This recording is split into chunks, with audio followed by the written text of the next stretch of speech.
Hey everyone, welcome back to the show. I am so excited to have another guest on for our series on leveraging events for business growth in 2026.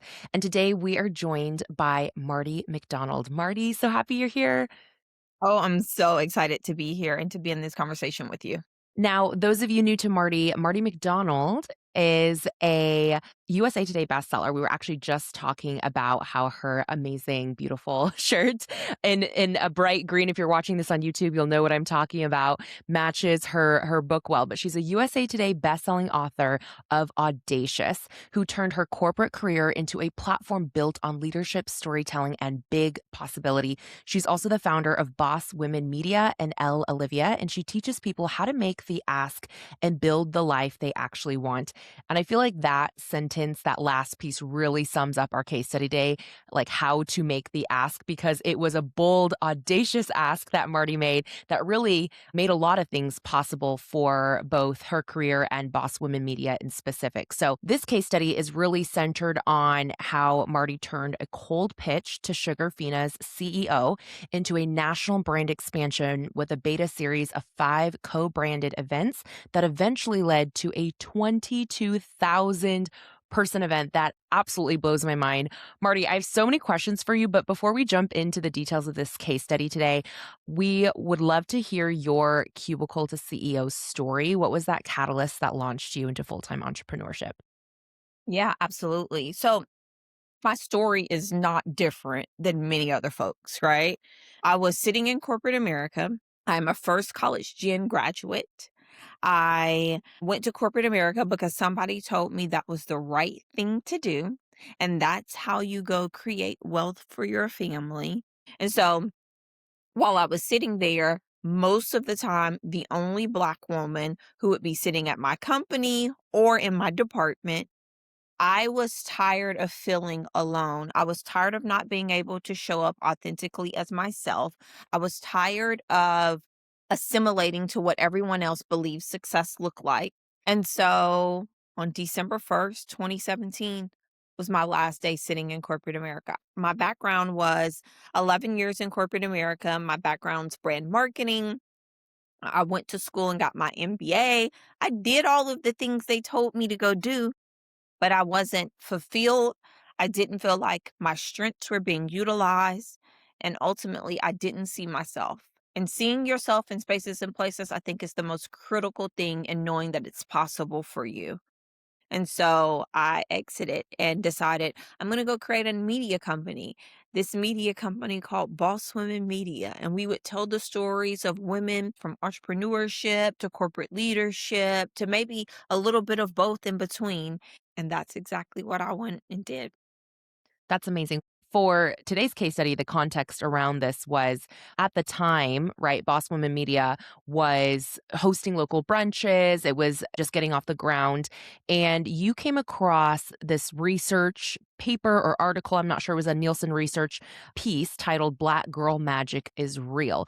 Tell us a little bit about what went through your mind when you read this, and then we'll lead that into how this played a huge role in your cold pitch at a women's conference in LA. When I was sitting in corporate America, this data research came across my desk. It was titled something at the time that was so taboo. Number one, nobody was talking about Black families as a target audience to market against. It just wasn't happening, right? They were over indexing on Hispanic households and the trajectory and the growth of that, right? And of course, white households, right? But no one ever was talking about the Black family household, right? And so, number one, it just stood out. It was me, right? Like it told my own story. And so I was very intrigued by it. And when I read the data report summarizing it basically said that Black women would be the highest spending consumer of any ethnicity by 2022, but no one was paying attention to her to target after her or to make them a part of their main target audience. As a matter of fact, she wasn't even secondary audience, but she had a $2.2 trillion spend. And Wow. I thought, so we just don't care simply because it's this ethnicity, this race of people. And I remember just holding it tight and saying, "This will be useful to me." And I didn't know at what capacity. Fast forward, I'm gonna say 6 months later, Mhm. I had quit my corporate job. I was at a conference called the Girl Boss Rally in LA. Yes, I remember that. And on the panel, there were a lot of influencers, but then there was one woman that felt very intriguing to me. And she was the CEO of Sugarfina. This lady had a stint at Mattel, so she understood insights and consumers and all this, and she had created, her and her husband, this high-end confectionery store called Sugarfina where they would create gummy bears made out of so many things. And she was on the panel talking about how they had created a gummy bear called the green juice gummy, and people went crazy about it. And as she was talking, I was ideating. As she was sharing, I was coming up with ways in which I could make sure that my business could show up uniquely. I wasn't leaving that conference without a deal in the pipeline.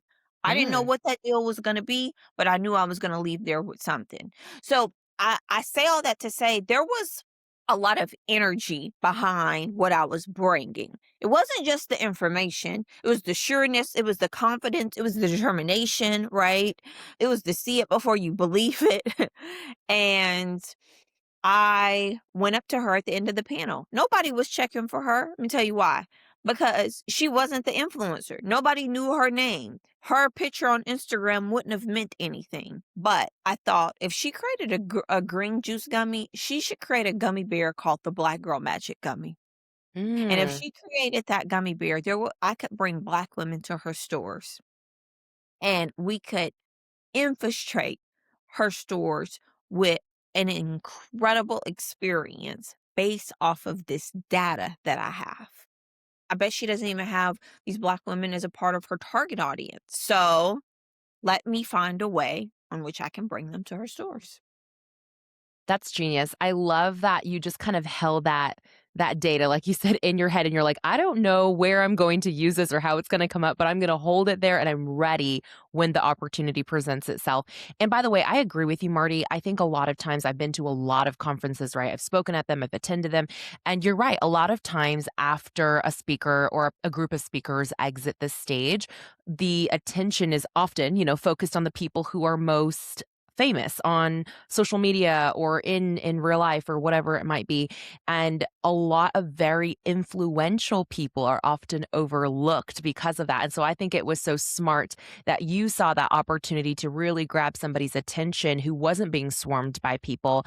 I am curious, when you approached her, did you literally just like go up to her and like share an elevator pitch of what you had in mind? Or I guess how do you start a conversation like that without someone be like, "Oh, you're just assuming that, I'm interested," and making an assumption about somebody?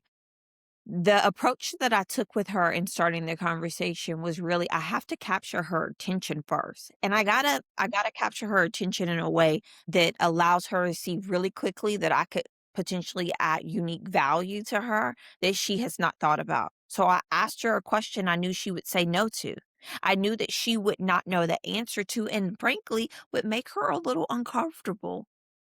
And Hmm. I said, "Have you ever heard of Black Girl Magic? Do you know what it is?" And her response to me will forever be embedded in my head. She said, "No. Can I say that out loud?" Wow. Yeah. A moment of vulnerability. Yeah. Right. And then I went on to tell her exactly what it was and how she was missing out on a target audience because she didn't even know what it was. And so that gives you an opening to then say, "Okay, here's what I've read, here's what I'm seeing, here's the gap or the opportunity." Did you right then and there say, "Look, I think you should create a gummy called Black I Girl did. Magic, and I can bring women into your stores who will wanna buy this?"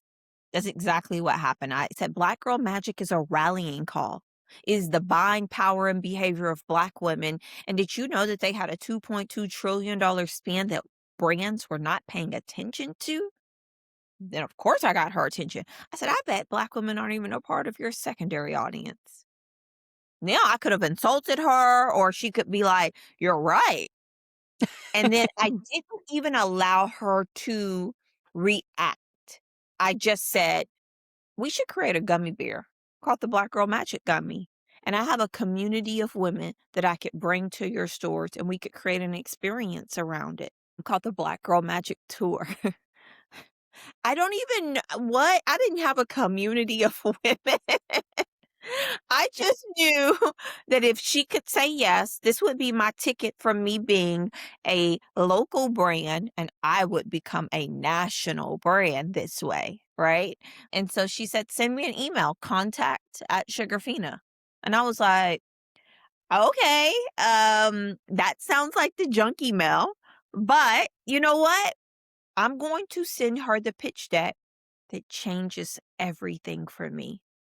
And that's what I did. That is so real. By the way, I'm laughing because you're like, "That sounds like the junk email." I'm like, so true. It's like when people send you to the general, like, support inbox and you're like, "Is anybody really gonna read this email? Like, do you actually care, or are you just placating me?" But I love that you're like, "No, an opportunity is an opportunity. I'm gonna shoot my shot regardless." So this pitch deck that you sent, what did that pitch deck include? Can you just kind of high level walk us through the outline of what you shared in the pitch that added additional detail to whatever you had already talked about in person? Yeah. The pitch deck was just an overview of my company, what I've produced, what I've done, who I've worked with, right? And then it was the idea itself, but not the idea from the space of look at me. It was the idea from the space of look at the impact that I could help make you and your company and the bottom line and the dollars, right? Right. And it was the data, and I led every sentence of every deck slide with data-driven moments, data-driven statements, right? And it was never emotional, and it was never tied back to me, me, me. It was all about Sugarfina. Sugarfina was the first word before my brand showed up, right? Mhm. And it was a way for them to be able to imagine what that could look like for their brand. And from what I remember in the materials you had submitted prior to our interview, Marty, you said this process, once you sent that initial deck within 24 hours of meeting the CEO, it took 6 weeks of persistence before Sugarfina said yes. So, what happened during those 6 weeks? Was it just that they weren't responding and you had to follow up a million times to get some sort of response? Was it that they did respond right away, but they were unsure? And if so, what were their hesitations? No, I got no response for 6 weeks, and I followed up like a madman. I now know the art of following up and what that feels and looks like, and how there's language that helps people react through negotiating and follow-ups, right? But at the time, I had no idea, and I probably was just like, "Hello, are like, are you interested?" And then it took her 6 weeks to respond. When I pitched her, it was over a phone call, and I share it with her, my heart, the community, the impact, the investment. And on that call that day, she said, "Yes, let's try it out." What she agreed to was 5 cities of the Sugarfina location in which I would come in, and I would create mini conference experiences, and we would collaborate together and create this Black Girl Magic Gummy Bear. Mm. I love that. Now, you mentioned the tour itself was like a multi-city. I think there were 5 stops, right, in this initial tour. So, I guess how did this partnership work in terms of the compensation model for Boss Women Media? Like, were you offering Sugarfina, "Hey, we're gonna produce these events and we're gonna get the attendees to come, and this is all gonna be like an in-kind partnership. We're gonna work for free, and this is gonna be some proof of concept for credibility," or was this like, "No, this is gonna be an X dollar budget project, and you were getting paid a fee to produce these events and fill them out?" Yeah. I wish I had have understood the model of sponsorships at that time also, Mhm. knowing that they do have a budget, but I didn't go about it in that manner, right? And I look at it, it was my beta test. Instead, I assumed the fee responsibility of coming in and producing the event, which meant in every city I hired PR, in every city I hired influencers to speak on this panel, that I had to curate this conversation, right? We created the gummy bear together, and then I charged tickets. It was a Mm, ticketed event. okay. And then I received all of the funds from it, and they let me use their space at no charge and no cost. And they were the halo effect of the event because afterwards people would shop. Right. Right. That makes sense. That was the exchange. And then ultimately, I was able to take that and say, all right, this was my beta case in every city. I went from LA to New York, Dallas, Houston, Atlanta. And in every city, we sold out. So then I took that to another company, and it was like it was a buildup. It was how I built the case study of saying, all right, this concept actually works. And people are reacting from this language and are looking for these resources and tools. That's amazing. With the, partnership with Sugarfina when they were seeing how well it was working and in getting a new demographic of customers to their stores, did they then come back to you at any point and say, "Oh my gosh, Marty, like, we're obsessed with this. We wanna expand the tour beyond these 5 stops," or how did that conversation look once you got the ball rolling and the momentum was flowing? I wish I could sit here and say to you that they said that. But in Mm. actuality, something totally different happened. To hear the rest of this episode and unlock weekly subscriber only content and community access, join us as a premium subscriber at cubicletoceo.co/podcast. The link is below in our show notes.